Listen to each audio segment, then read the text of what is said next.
Alors que bah, voilà, c'est un culte du feu, donc on se réjouit de faire que le feu puisse faire un culte ici. On désire quand même, et puis c'est ce qu'on va faire, continuer voilà, notre parcours que vous faites dans l'Église des Halles sur l'Épître aux Romains, et avec le titre que vous avez donné à ce parcours, Bâtir sur du solide. Et ça, ce sont les titres que vous avez vus pendant les 3 premières prédications données par Mathias et Jonathan. Et ce qu'on voit, premièrement, dans l'Épître aux Romains, quand il commence, après ses salutations, Paul, bah, c'est que pour bâtir sur du solide, il va falloir que le fondement il soit solide.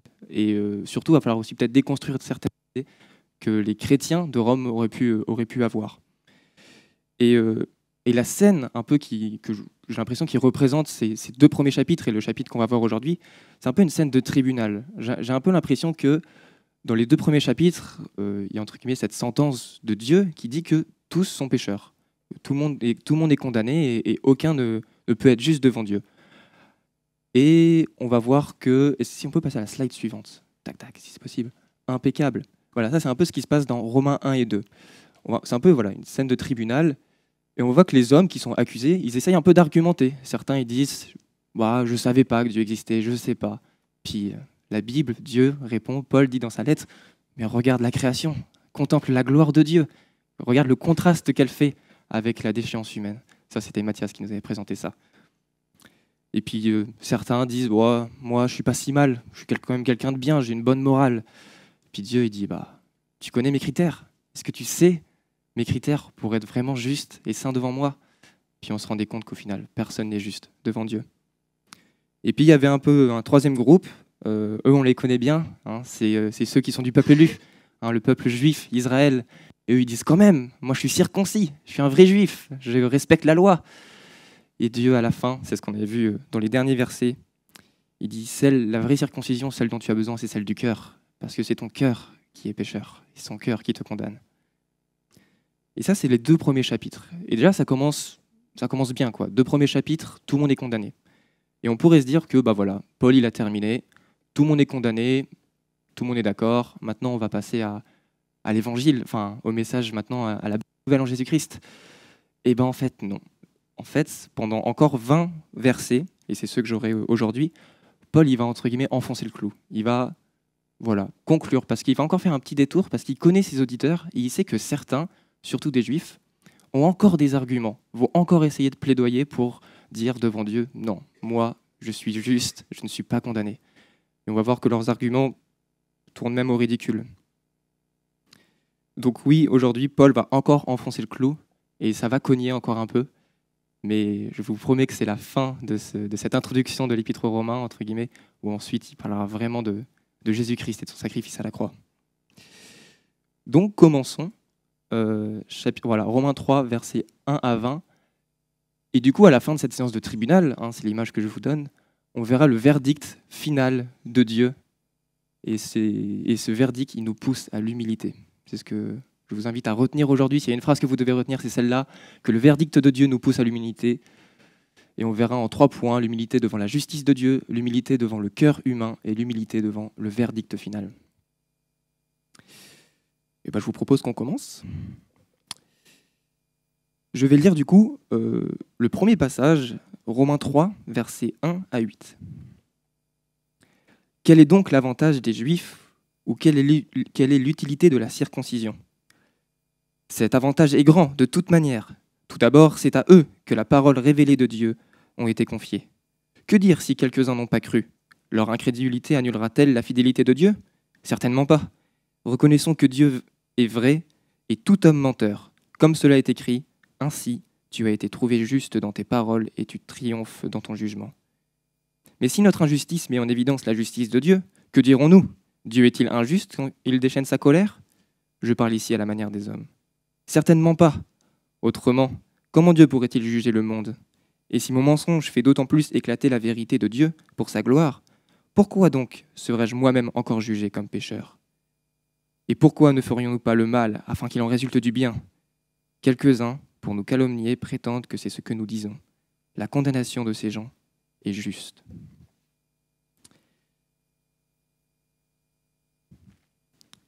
Plusieurs remarques sur ce passage. Premièrement, je ne sais pas si vous avez bien vu les arguments que les Juifs pourraient dire, mais ça tourne vraiment au ridicule. L'idée est que nous sommes le peuple élu. Dieu a promis sa fidélité au peuple élu. Et Paul dit que certains Juifs ne sont pas sauvés. Donc, Dieu est infidèle. Ou alors, pareil, Dieu nous a donné la loi pour nous rendre saints et justes, pour nous pardonner, pour nous purifier. Et Paul dit que nous sommes condamnés. Dieu est-il injuste quand il fait cela? Et même si mon péché met en évidence le pardon de Dieu et sa gloire, comment Dieu pourrait me juger d'être mauvais? C'est grâce à mon péché que sa gloire rayonne. Bref, on voit que le cœur de l'homme est quand même assez tortué et capable de trouver plein d'excuses pour échapper à la condamnation. Et la réponse de Paul à tous ces arguments, si on peut appeler ça des arguments, certainement pas. En aucun cas. Reconnaissons que Dieu est vérité. Et d'ailleurs, il va citer David au verset 4. Dans ce passage, c'est un psaume qui est cité, et c'est le psaume où David, après avoir commis l'adultère et en ayant tué aussi le mari, il va dire devant Dieu que oui, Dieu est juste dans son jugement. Et dans le verset juste avant, celui que Paul cite, il dit « C'est contre toi seul et toi seul que j'ai péché, Seigneur ». Et donc, Paul, pour argumenter devant ces Juifs, il va dire « Si même le roi David, le plus grand roi, dit que le jugement de Dieu est juste, qui êtes-vous, vous, Juifs, pour dire que ce jugement n'est pas juste ?» Alors, je ne pense pas que dans la salle aujourd'hui, il y ait des Juifs, peut-être. Mais en tout cas, vous êtes dans la Nouvelle Alliance. On est dans la Nouvelle Alliance. Mais on pourrait quand même avoir cette idée parfois de se dire quand même, moi je suis de famille chrétienne, ou moi maintenant j'ai été baptisé, ou moi maintenant j'ai fait telle chose, je suis de tel peuple, telle nation, je ne sais pas. Mais en aucun cas, l'ethnie ou quoi que ce soit, le métier ou la famille qu'on a, ne justifie le fait qu'on soit justifié devant Dieu. La seule chose qui justifie devant Dieu, et on le verra dans les chapitres suivants, ce sera la foi et la grâce de Dieu.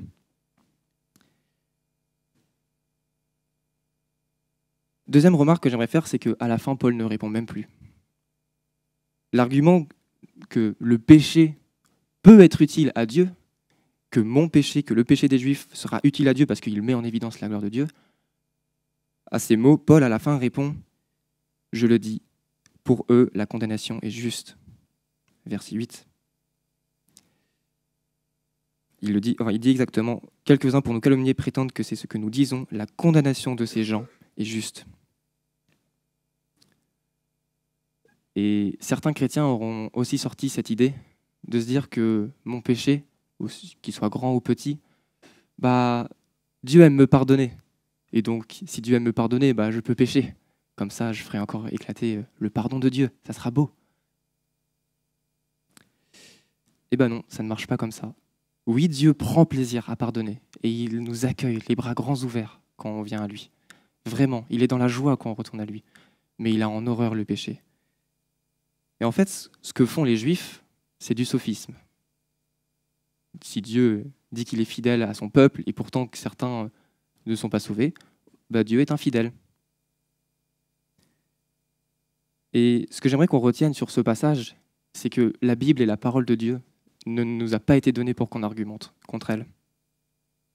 Si dans la Bible, vous trouvez deux vérités qui, de votre point de vue, s'opposent, vraiment, par pitié, ne faites pas du sophisme ou n'en supprimez pas une pour l'intérêt de l'autre. Si vous voyez deux vérités qui, de votre point de vue, s'opposent, priez, soyez humble, soyez patient, lisez, continuez de méditer. Et un jour, je suis persuadé que Dieu vous révélera une idée, ou en tout cas quelque chose qui peut concilier ces deux idées. La Bible ne nous a vraiment pas été donnée pour qu'on argumente ou pour qu'on essaye de négocier avec elle. La parole de Dieu nous a été donnée et elle est utile pour nous instruire, pour nous convaincre. Ça, c'est 2 Timothée 3,16, un verset par cœur à apprendre. Jean Calvin, je crois que j'ai la citation Ah bah, il y a le passage. Excusez-moi. Jean Calvin, il dit « La parole de Dieu n'est point pour nous apprendre à babiller, pour nous rendre éloquents et subtils, mais pour réformer nos vies. » Et Abraham Lincoln dira « La Bible, le meilleur don de Dieu fait aux hommes, sans lui, nous ne pourrons distinguer le bien du mal. » Et ce que j'aimerais qu'on retienne, c'est surtout lisez ce livre en acceptant ce que vous pouvez avec votre raison et prenant le reste par la foi. Et vous allez vivre et mourir étant un meilleur homme. On pourrait dire de meilleures choses, je pense, sur la fin de la citation. Pour résumer, on a déjà dit que tout le monde était condamné, que tout le monde était pécheur. Romains 1 et Romains 2. Mais parfois, on essaye encore nous-mêmes de justifier et on essaye encore nous-mêmes par nous-mêmes voilà, d'acquérir cette justice, de se dire que Dieu nous aimera plus ou que Dieu nous acceptera plus si on fait telle ou telle chose. Et on essaye d'excuser certains péchés, ou on essaye de trouver des arguments subtils pour justement faire ce que l'on veut. Ce que j'aimerais vraiment qu'on retienne, c'est que justement on soit humble devant ce que Dieu dit, devant la justice de Dieu.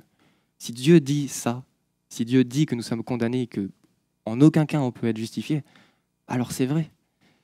Et ce n'est pas parce qu'on le croit ou qu'on ne le croit pas que ça le rendra plus vrai ou pas. C'est une vérité. Et l'erreur, ce serait de se tromper et essayer d'argumenter contre Dieu toute notre vie. Et au final, arriver devant lui et penser que sortir 1 milliard d'arguments, ça ne marchera pas.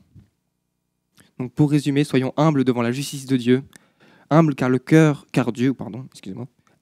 Dieu déclare que tous sont condamnés, car tous ont péché contre Dieu. Et aucun avantage, ni celui d'être du peuple élu, ni celui d'être d'une bonne famille chrétienne, ni celui d'être quelqu'un de bien, nous sauvera de notre condamnation. Dieu est parfaitement juste, complètement vrai et totalement fidèle, et il révèle sa justice au travers de sa parole, et particulièrement au travers de la loi. Et à nous de ne pas nous élever, remplis d'orgueil pour essayer de contredire ce que Dieu dit, pour essayer d'argumenter notre position. Parce que voilà ce que Paul répond à ceux qui essayent d'argumenter leur position. Leur condamnation est juste. Donc retenons pour la première partie l'humilité devant la justice de Dieu. En deuxième partie, je vais remonter ça, si j'y arrive. Hop. Deuxième partie, j'aimerais que l'on parle du coup de la suite de Romains 9, Romains 3, 9 à 18. Et voici du coup ce qui est dit. Que dire donc? Sommes-nous supérieurs aux autres? Pas du tout. En effet, nous avons déjà prouvé que juifs et non-juifs sont tous sous la condamnation du péché, comme cela est écrit. Il n'y a pas de juste, pas même un seul. Aucun n'est intelligent, aucun ne cherche Dieu, tous se sont détournés, ensemble ils se sont pervertis. Il n'y en a aucun qui fasse le bien, pas même un seul. Leur gosier est une tombe ouverte, ils se servent de leur langue pour tromper. Ils ont sur les lèvres un venin de vipère, leur bouche est pleine de malédiction et d'amertume. Leurs pieds courent pour verser le sang. La destruction et le malheur marquent leur passage. Ils ne connaissent pas le chemin de la paix et il n'y a aucune crainte de Dieu devant leurs yeux. Voici comment Paul enfonce le clou. Après avoir déjà prouvé, il le dit plusieurs fois qu'au final, ni juifs ni grecs ne sont justes devant Dieu, tous sont condamnés. Et non seulement lui, il le dit, mais il va dire, en fait, la loi, l'Ancien Testament aussi, il le dit. Et il va citer une liste, des versets 10 à 18, une liste un peu, je qualifierais de qui est l'homme sans Dieu au final. Parfois on parle de notre identité en Dieu maintenant, qui nous sommes, mais là on a la liste de qui est l'homme sans Dieu. À quoi il ressemble l'homme sans Dieu? Et dans cette liste, si on peut passer à la slide suivante, plusieurs théologiens remarquent que ça ne se voit pas beaucoup. Normalement c'est surligné en rouge, je ne sais pas si vous le voyez de votre point de vue, pas beaucoup. Et à partir du verset 10 à 12, dans la liste, ça parle de la relation de l'homme à Dieu. Il ne cherche pas Dieu. Et le dernier verset, il termine aussi par « ils ne craignent pas Dieu ». Et certains théologiens relèvent que dans cette liste, la liste commence et termine par notre relation à Dieu, et au milieu, c'est la relation plutôt des hommes, des uns avec les autres. Là où notre bouche fait des dégâts, ou là où on marche, on verse le sang. Et même si je vais parler de 2 points différents, je vais parler des 2 sujets différents, de nos relations à Dieu, de nos relations les uns aux autres. Il y a un truc que j'aimerais qu'on retienne, et je pense que vraiment Paul a mis cette liste dans cet ordre pour ça, c'est que on aura beau même régler nos relations humaines, le centre ça sera notre relation avec Dieu. Et d'ailleurs, c'est ce que notre société essaye de faire. On essaye d'écarter simplement Dieu et en mettant de bonnes choses pour les hommes. Nos lois de la relation humaine, on a les mêmes que les lois des 10 commandements. Ne tuez pas, ne volez pas, bon, respectez vos parents, ça dépend.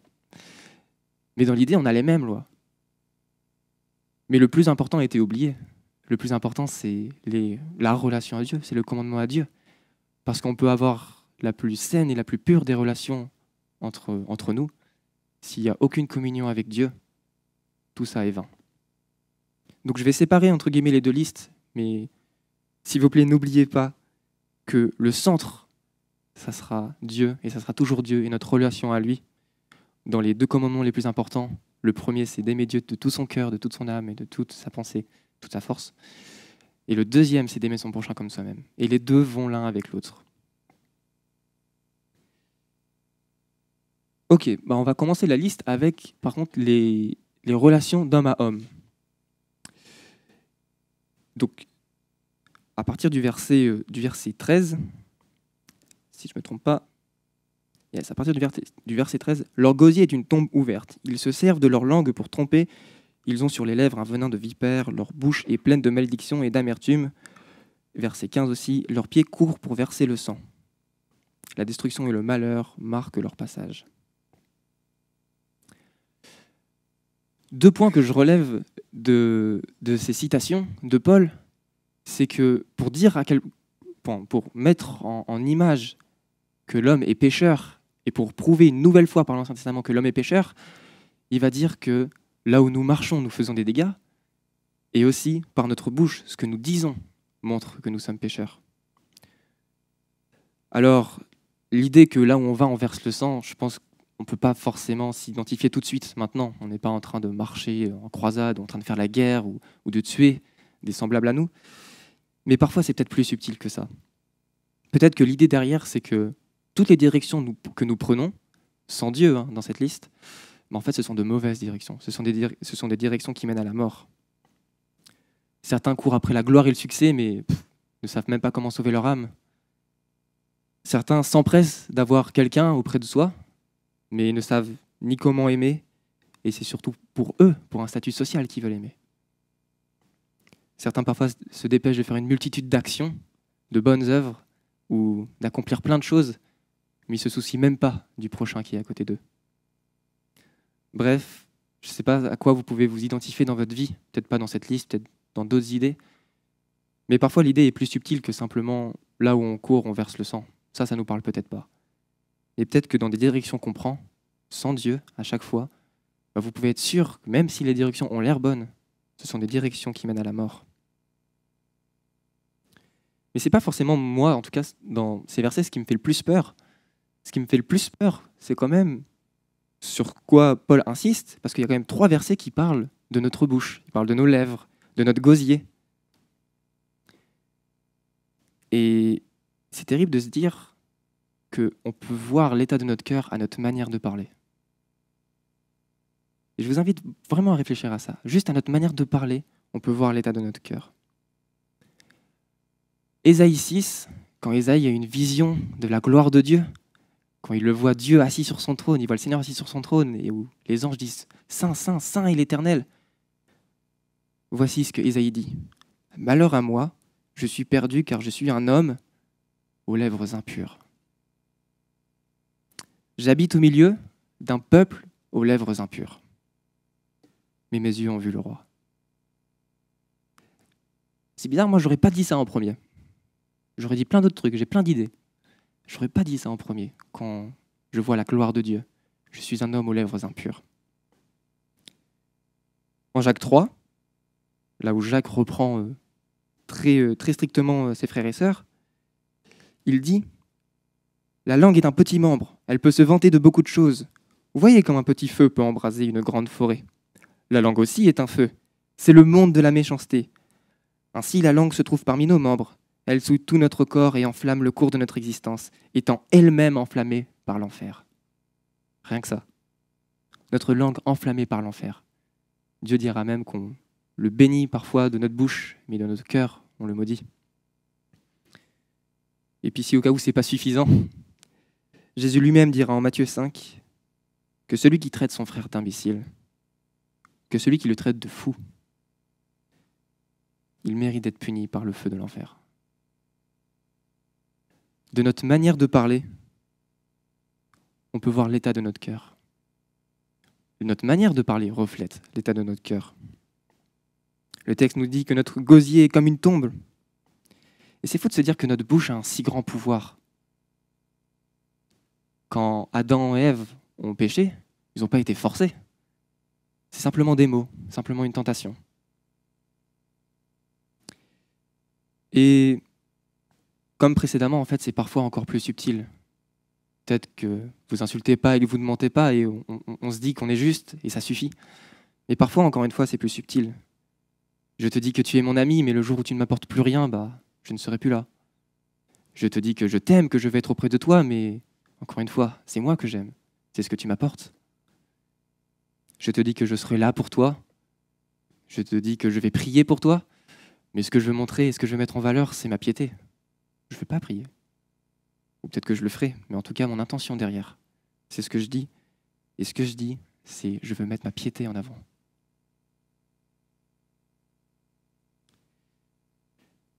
Ou bien, je dis que j'aime l'Église, mais quand même ce frère. Oh là là.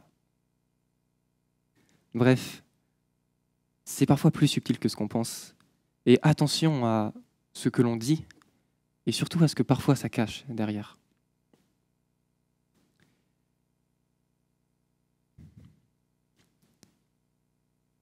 Et c'est pas directement dans notre texte, mais j'aimerais quand même faire cette parenthèse. Jésus nous a sauvés et a transformé notre cœur à tel point que même à notre manière de parler, ça devrait se voir autour de nous. Même à notre manière de parler à nos amis, à nos proches, aux gens autour de nous, dans notre boulot, ça devrait se remarquer. Bref, si on revient à la question de Paul, verset 9, sommes-nous supérieurs ? Non, il n'y a aucune fierté. Parce que voici à quoi ressemble l'homme sans Dieu. C'est terrible, cette image. Et encore, on n'a décrit que la manière de marcher et notre manière de parler. Et le problème encore plus profond, c'est pas que le péché est quelque chose avec lequel on peut flirter ou avec lequel on est ami et parfois on peut s'en éloigner, c'est une source, etc. Non. La relation qu'on a au péché, Paul nous dit que on est esclave sous la domination du péché. C'est le maître et nous on est l'esclave. On est dominé par lui, il contrôle nos vies. Alors, il nous donne l'illusion parfois qu'on le contrôle, mais je pense qu'on peut bien le remarquer dans nos vies. Si on creuse, c'est que c'est lui qui a le pouvoir. Bien évidemment, Dieu nous libère de ce péché. C'est la bonne nouvelle de Jésus-Christ. Alors, sommes-nous supérieurs ? Non, aucun. Aucun parce que le cœur humain sans Dieu est profondément pécheur, même quand on a l'impression qu'il est bon. Il n'y a aucune raison d'être fier de notre condition humaine quand Dieu n'est pas là. On peut en trouver aucune. On peut peut-être faire des bonnes choses, mais on oublie l'essentiel. Et c'est c'est comme ça que commence et finit notre liste. Aucun ne cherche Dieu et personne ne le craint. Au final, même si vous faites les plus belles actions de la relation humaine, le centre, c'est notre relation à Dieu. Quand David a péché, alors qu'il a tué quelqu'un et qu'il a commis l'adultère, il dit « c'est contre toi et toi seul que j'ai péché ». Le péché est avant tout et premièrement une erreur, j'ai oublié le mot, une offense contre Dieu. Donc, pour notre deuxième point, ce que j'aimerais retenir, c'est vraiment soyons humbles devant le cœur de l'homme, pas parce qu'il est bon et que c'est une bonne chose, mais au contraire, justement parce qu'il est mauvais. Donc soyons humbles devant Dieu, parce que nous-mêmes, on constate et on peut voir qu'on ne mérite pas tout ce que Dieu peut nous offrir et que justement son jugement est juste. Pour continuer, les versets 19 à 20 de notre passage, voilà qu'on arrive maintenant au final, au verdict final, après toute cette séance de ce tribunal où certains ont essayé d'argumenter qu'ils ne savaient pas, qu'ils étaient juifs, certains ont trouvé d'autres arguments, voici le verdict final de Dieu. Or, nous savons que tout ce que dit la loi, c'est à ceux qui vivent sous la loi qu'elle le dit, afin que toute bouche soit fermée et que le monde entier soit reconnu coupable devant Dieu. En effet, personne ne sera considéré comme juste devant lui sur la base des œuvres de la loi, puisque c'est par l'intermédiaire de la loi que vient la connaissance du péché. Voici le verdict final de tout ce que Paul nous dit depuis le début de Romains 1, que personne ne sera justifié par les œuvres, que personne ne sera considéré comme juste devant Dieu sur la base de la loi. Et si on revient aux arguments des Juifs, oui, il y a un avantage à être juif. C'est à eux que la loi a été donnée. Et oui, il y a un avantage à être d'une famille chrétienne. On va peut-être avoir une éducation chrétienne et puis on va pouvoir lire la Bible plus tôt. Il y a un avantage, vraiment, très réel. Mais c'est pas ça qui sauve. Il y a un avantage à aller à l'église tous les dimanches, mais c'est pas ça qui sauve.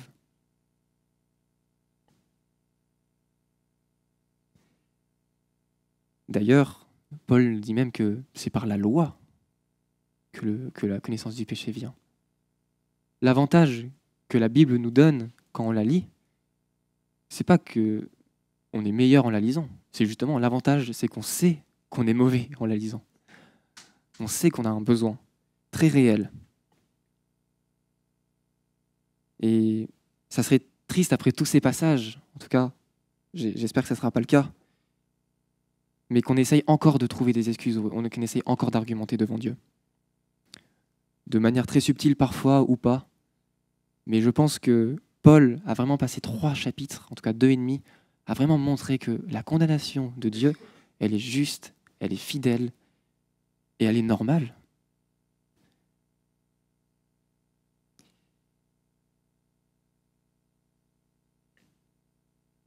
Alors, je vais peut-être aller un peu rapide, je ne sais pas combien de temps, mais on va bientôt passer à la conclusion. Excusez-moi. Je sais que ce message peut être lourd. Ça fait déjà 2 chapitres que Paul dit que tout le monde est condamné, et là, il répète, il enfonce le clou, et c'est un peu le texte qu'il impose, désolé, mais on est tous condamnés. Et on est pécheurs, et Dieu le montre. Le texte le montre. C'est un peu normal qu'il soit lourd. En même temps, le verdict final et la sentence finale que Dieu donne sur l'humanité, elle est terrible, elle est grave. Et justement, il a prouvé qu'il n'y a aucune échappatoire. Par aucune œuvre, on peut être juste devant Dieu. Donc c'est normal qu'elle soit lourde. D'ailleurs, ça serait dommage qu'elle ne le soit pas, au final, au début. Par contre, ce qui serait dommage et ce qui serait pas bon, c'est qu'elle le reste. Dans les premiers passages, on a parlé de la fidélité de Dieu, qui sera fidèle dans son jugement de tous les peuples, parce qu'ils sont tous condamnés. Et Dieu est aussi fidèle dans ses promesses de libération, dans ses promesses de bénédiction. Si Dieu est fidèle dans ses jugements, il sera aussi fidèle dans ses bénédictions. Et donc ce message, au final, c'est aussi de l'espoir. J'aimerais aussi qu'on croie autant à la fidélité de Dieu qui jugera le péché, mais aussi autant à la fidélité de Dieu qui nous promet que si on croit et qu'on se repent de nos péchés, alors il nous pardonne. Dieu est fidèle et juste pour nous pardonner nos péchés, si on les confesse.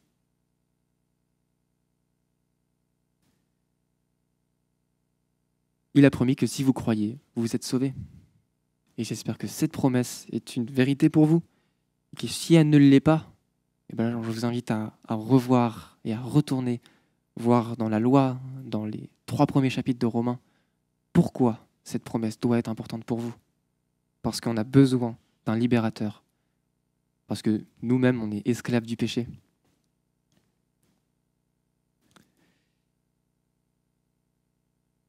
On a aussi parlé de l'état du cœur, en deuxième partie.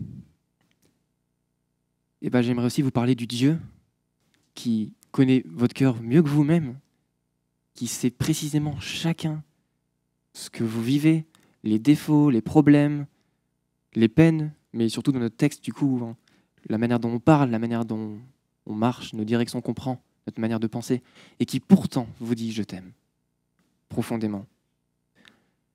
Et le passage qu'on a vu est lourd parce que c'est la condamnation de Dieu pour tous les peuples, mais en même temps, ça met en lumière à quel point Dieu nous aime.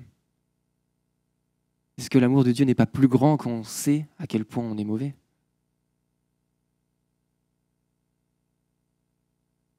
Et voici comment Dieu prouve son amour envers nous, alors que nous étions encore des pécheurs. Christ est mort pour nous.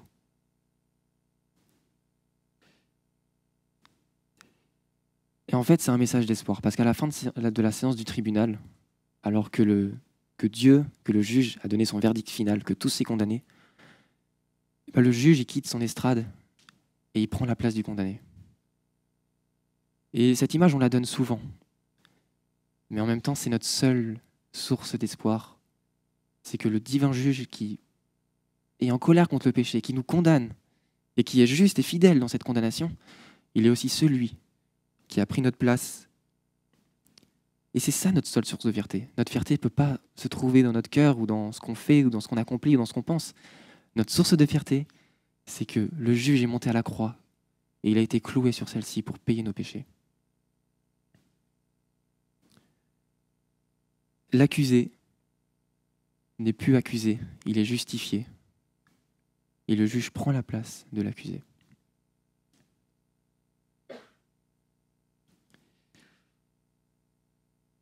Donc le verdict final de Dieu nous pousse à l'humilité.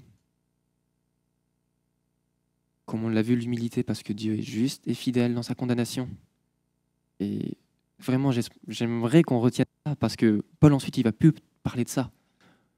Peut-être subtilement parfois, mais c'est bon. Il a fondé le fondement qu'il veut envoyer à Rome, c'est que tout le monde est condamné. Il n'y a plus aucune fierté, il n'y a plus rien. Aucun ne peut être sauvé. Sauf si maintenant, on croit en notre libérateur. Donc le verdict final de Dieu nous pousse à l'humilité. L'humilité devant sa justice, l'humilité devant notre cœur et son état. Et tout simplement l'humilité que quand Dieu parle et quand Dieu dit quelque chose, c'est vrai. Qu'on le croit ou non, c'est vrai. Et la tristesse, et ça serait triste d'arriver justement au bout du chemin et de, comme je l'ai dit tout à l'heure, essayer d'argumenter, essayer de trouver des excuses. Pour finir, Paul le dit, leur condamnation est juste. Maintenant qu'on a parlé de toute cette condamnation, j'aimerais ouvrir pour la prochaine fois, c'est que c'est pas fini. Et justement, Paul va maintenant parler de la foi, de la grâce, du sacrifice de Christ. Et ça serait triste de rester ici, à ce niveau du message, et peut-être pas revenir dimanche prochain, ou en tout cas vous-même de ne pas creuser plus, ou de ne pas chercher plus. Il est important de réaliser à quel point Dieu nous condamne, mais il est important de réaliser à quel point Dieu nous aime, et Dieu désire nous sauver, et Dieu est venu nous sauver. Je vous propose de prier pour terminer.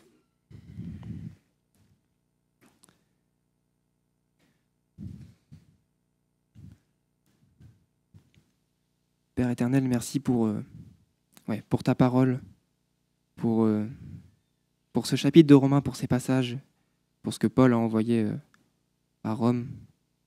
Tu vois que la sanction est lourde, le verdict final est terrible et terrifiant. Il est juste et fidèle, mais il est quand même terrifiant pour nous, parce qu'il nous dit qu'on n'a aucune chance, que par aucune œuvre on pourrait être juste, et qu'on est condamné. Je te prie de nous pardonner l'état de notre cœur, quand on ne te connaît pas, quand on ne te suit pas, quand on ne va pas vers toi. Pardonne toutes les fois où on parle mal, où on pense mal. Pardonne toutes les fois où on prend de mauvaises directions. Et je te prie que vraiment, chacun d'entre nous, on puisse avoir conscience de l'état, de la gravité du péché et de la gravité de la sanction et de la condamnation qui pèse sur nous.